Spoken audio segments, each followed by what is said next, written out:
At the institutional level, it's not that simple, and you've got, on occasions, to actually generate the liquidity to get aboard. I don't think that anybody looks at where the stops are, but they will say to themselves, well, we know pretty sure that most of the stops will all be crowded around this obvious level.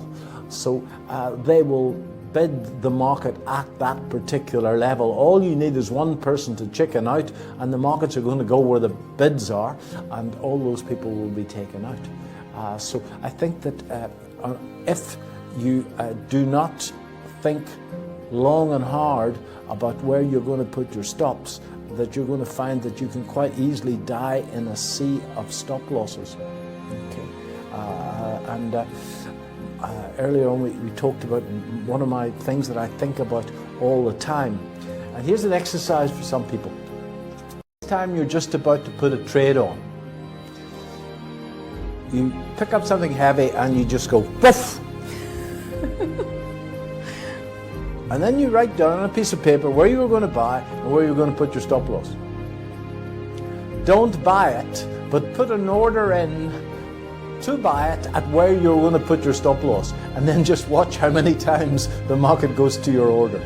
Okay, markets will go to the obvious stops most of the time, and one of my rules is that I want to put my entries where the masses put their stops. So I think that you can think your way through most of that, but you really need to spend some time in being brave and getting in at a good level. If you don't get in at a good level, there's nothing that upsets me more than a guy saying that this is a very risky trade, I'll use a tight stop loss. That's because you'll get stopped out over and over and over again. The stop needs to be where the stop needs to be. So if your entry is sloppy, then your stop loss is going to have to be a red bus away from where you got in at to give yourself a chance of staying in the move. The average true range will help with that. Most traders will look at a stop loss of 2.5 times the average true range or something like that. Nevertheless,